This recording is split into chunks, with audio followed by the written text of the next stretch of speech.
Ferrari is once again under media scrutiny on both technical and sporting fronts.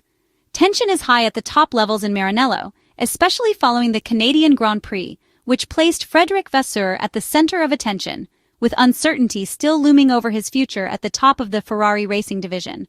The upcoming Austrian Grand Prix marks the return to Europe and the beginning of a crucial stretch of Grand Prix races, leading into the summer break rounds that will determine whether Ferrari can turn around a Formula One season that unfortunately has so far been disastrous from both a sporting and technical standpoint. The most important news at this stage is the first upgrade phase, which is scheduled for this weekend in Styria.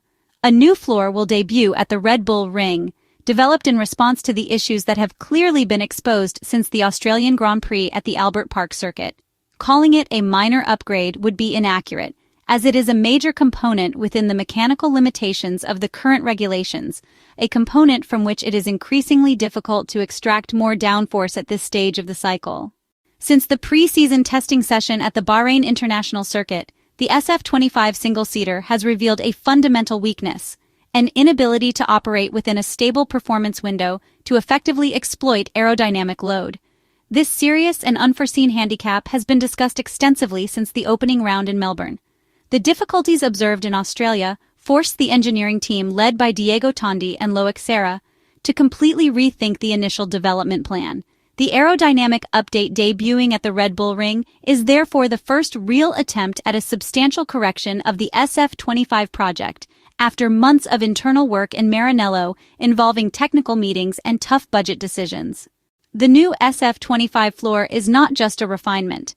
At the same time, sudden miracles are unrealistic, but on a short track like the 4.318-kilometer Red Bull Ring in Spielberg, where the field is expected to be tightly packed, even minor gains will be crucial, especially in terms of qualifying performance.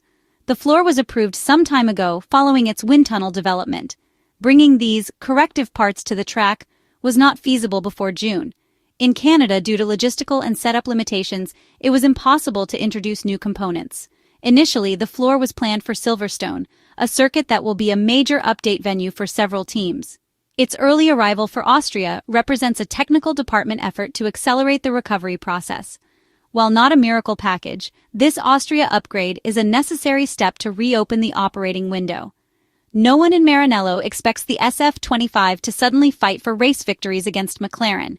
The late arrival of this upgrade is linked to the time required to fully understand and address the conceptual errors revealed in the early races.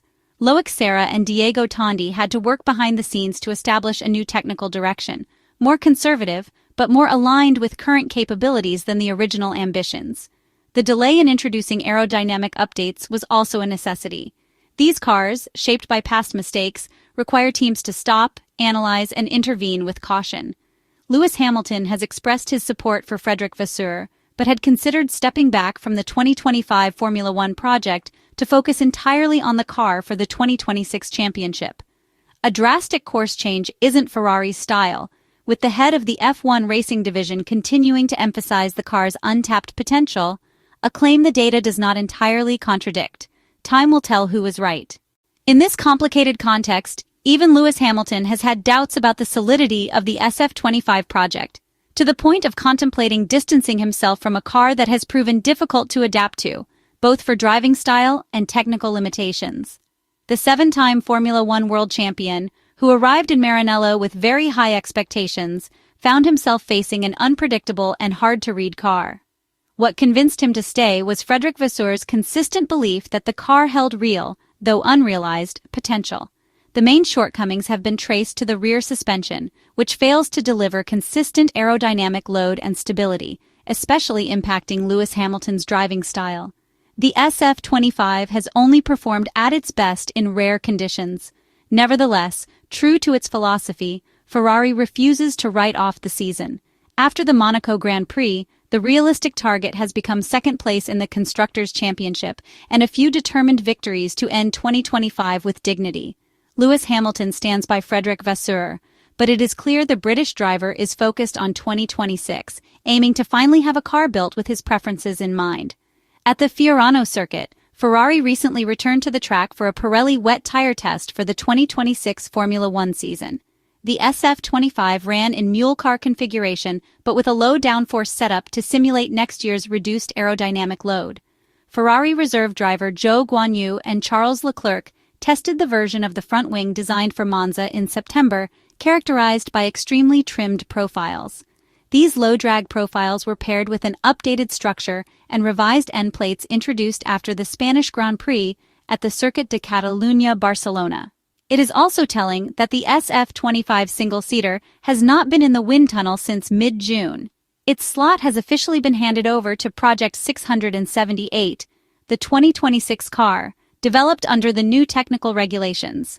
This signals that Ferrari has not altered the development timeline set back in January, fully aware that the current season remains long, though essentially compromised.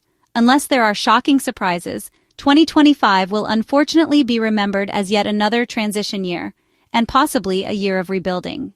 For now, Ferrari's objective is clear: salvage what's left of their 2025 season. Despite this goal, Ferrari acknowledges that the Austrian package alone is not significant enough to turn the tide in their favor. After extensive wind tunnel testing, the engineers believe that a new floor could provide encouraging signals at Spielberg. However, introducing updates ahead of schedule always carries uncertainty and therefore represents a risk. No one expects an immediate and decisive step forward, but at least some progress is necessary to stay on course with the mission of salvaging 2025. The true litmus test, and potentially the season-defining moment, will come at Silverstone, particularly as the team's long-term focus already turns to 2026 and new F1 regulations.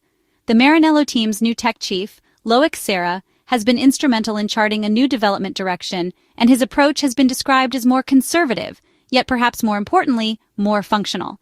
With no wins so far in the 2025 Formula One, and with Lewis Hamilton notably struggling to adapt to the SF25 despite a sprint race win at the Shanghai International Circuit in China, these coming 2 weeks are pivotal. The pressure is mounting, particularly on team principal Frederic Vasseur, amidst circulating rumors about his job security. All eyes will be on the red machines to see if these upgrades can finally deliver the consistent performance Ferrari so desperately needs. A full championship marked by failure and disappointment would objectively be the worst possible way to enter the new regulatory era coming next year. A comeback starting in Austria, or in Great Britain, and securing a few wins towards the end of the 2025 Formula One Championship would instead be a strong response to the justified criticism received so far. All that is left is to wait for the next 2 race weekends to see whether Ferrari gets the desired results. But one thing is certain: another misstep for the Maranello team would make a lot of noise in the Italian and international media considering what happened in the last few weeks.